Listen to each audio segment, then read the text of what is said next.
तो तस्वीरें इस वक्त आप देख रहे हैं अखिल भारतीय अखाड़ा परिषद के अध्यक्ष और उत्तर प्रदेश के प्रयागराज स्थित बाघंबरी मठ के महंत नरेंद्र गिरी को भू समाधि दी जा रही है। तो उसके लिए जो अंतिम प्रक्रिया है वो अपनाई जा रही है। एक और महंत नरेंद्र गिरी की अंतिम यात्रा चल रही है, तो दूसरी ओर उनकी भू समाधि की तैयारी भी अंतिम चरण पर है। आपने अभी अभी तस्वीर देखी, उनकी अंतिम यात्रा अब खत्म हो चुकी है। वो वापस पार्थिव देह बाघंबरी मठ लाया जा चुका है। संवाददाता नीतीश चंद्र ने इस भू समाधि की प्रक्रिया के बारे में बात की मौनी बाबा से, आप सुनिए। भू समाधि की प्रक्रिया क्या होती है ये हम समझते हैं मौनी बाबा से। मौनी बाबा ये बताइए, भू समाधि होगी, चूंकि बड़े महंत एक परंपरा रही है मठ की, क्या कुछ होता है, कैसे होता है? देहो देवालया प्रोक्ता सजीवा केवला शिवा। साक्षात भगवान शिव के रूप में हम सब गुरु का पूजन करते हैं, गुरु देवो महेश्वरा की कल्पना करते हैं। जब संत समाधिस्थ होता है तो हम उन्हें 16 प्रकार से पूजन करते हैं। वेद की परंपरा, उनका हम जलाभिषेक करते हैं, पुष्पाभिषेक करते हैं, पंचामृत से, दूध से, गंगाजल से, इत्र से, केसर से, चंदन से विशेष पूजन करके उन्हें समाधि में पद्मासन या सिद्धासन में बैठाते हैं और उसमें उनको प्रतिष्ठित करके समाधि को पूरा बंद करते हैं। एक वर्ष साधना करते हैं, फिर समाधि पक्की बनाते हैं, शिवलिंग स्थापित करते हैं अथवा मूर्ति लगा करके उनमें भगवान महेश्वर और गुरु की का दर्शन करने की कल्पना करते हैं। ये जो पीछे जहाँ पर समाधि बनाई गई है, जो जगह बनाया गया है, उन्होंने कहा था कि एक नींबू का पेड़ है, उसके पास ही उनको दफनाया जाए, और जो बगल में उनके गुरु जो हैं पहले से वहाँ पर हैं, उनकी समाधि है। तो ठीक इस जगह पर जब उनको यहाँ पर रखा जाएगा तो जाहिर है जो बातें कही हैं उनकी इच्छा का ध्यान रखा जाएगा। और क्या प्रक्रियाएं होंगी?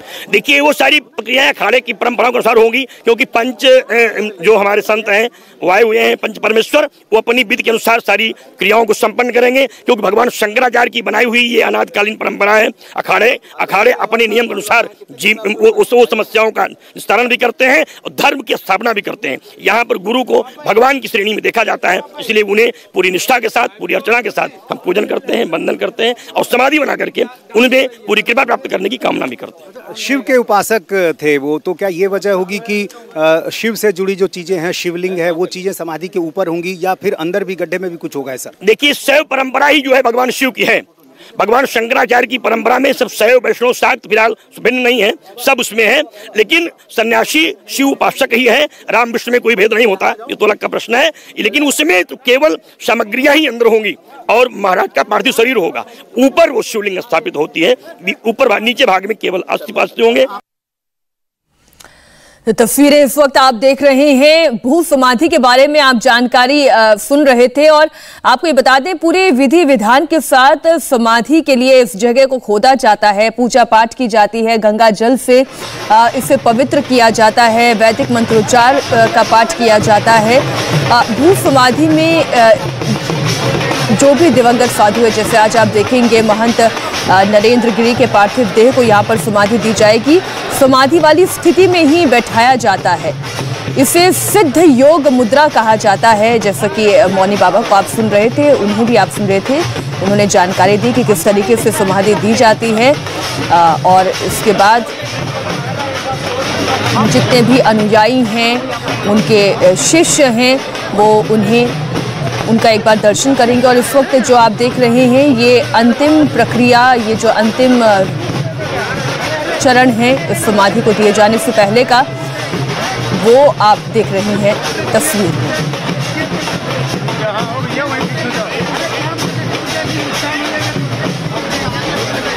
तस्वीरें इस वक्त आप लगातार देख रहे हैं, साधु संतों की भीड़ यहाँ पर है और नीतीश चंद्र हमारे सहयोगी भी जुड़े हुए। नीतीश, हम ये देख पा रहे हैं महंत नरेंद्र गिरी के पार्थिव शरीर को समाधि के लिए लाया जा रहा है, आप जानकारी दें। और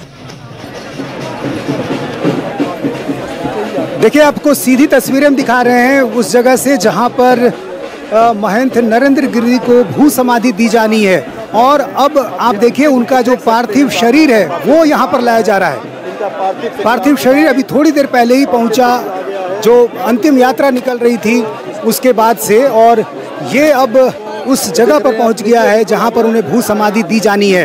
ठीक एक सीढ़ी बना दी गई थी और सीढ़ी के नीचे के हिस्से से वो लाई जा रही है, लेकिन इस जगह को अब ढका जा रहा है। शायद ये यहाँ पर की व्यवस्था के अनुसार इस हिस्से को शायद वो नहीं दिखाना चाहते।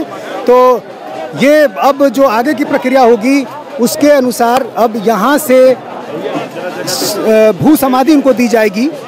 पूरे हिस्से को कपड़े से घेरने की कोशिश की जा रही है और हमने देखा कि किस तरह से जो पार्थिव शरीर है वो विशेष वाहन से उतारकर उस जगह लाया गया है जहां उनको भू समाधि दी जा रही है। पहले से ही काफ़ी संख्या में जो संत हैं, शिष्य हैं, वो सब यहाँ पर पहुँच गए हैं और नमक के बोरे, वो तमाम चीज़ें, विधि विधान से संबंधित जो चीज़ें हैं वो यहाँ पर ले आई गई हैं और कई बड़े आचार्य भी जो है वो यहाँ पहुँचे हैं। कैलाशानंद जो कि निरंजनी अखाड़े के बड़े आचार्य हैं वो यहाँ पर पहुँच गए हैं और यहाँ पर अब रोका जा रहा है सीधी तस्वीरें दिखाने से। एक इनकी प्रक्रिया होती है और जो प्रक्रिया है उसकी तैयारी पहले से कर ली गई है। तो अब भू समाधि होगी मंत्रोच्चार विधि विधान के साथ। जो एक महंतों की परंपरा होती है उनकी समाधि की, उसके अनुसार ये सब कुछ होगा।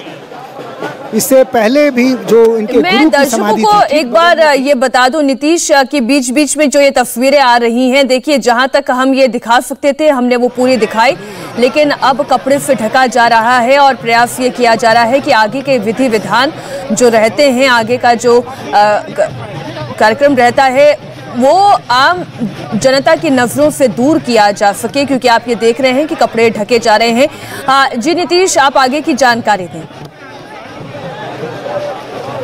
देखिए, जो एक तय प्रक्रिया है, जो विधि विधान है, उन सबों का पालन होगा और चूंकि महंत ने बहुत सारी चीज़ें पहले से स्पष्ट कर रखी हैं सुसाइड नोट में। इसके अलावा जो मठ की एक परंपरा रही है उसको भी चूंकि यहाँ से जुड़े लोग पहले से जानते हैं, तो उन सारी प्रक्रियाओं का पालन कर लिया गया है। और मैं देख रहा हूँ कि एक छोटे हिस्से से मैं आपको देख रहा हूँ कि ऊपरी हिस्से को भी कपड़े से ढका गया है, यानी गड्ढे का जो ऊपरी हिस्सा है उसको भी कपड़े से ढक दिया गया है और उस कपड़े के नीचे प्रक्रियाएं चल रही हैं।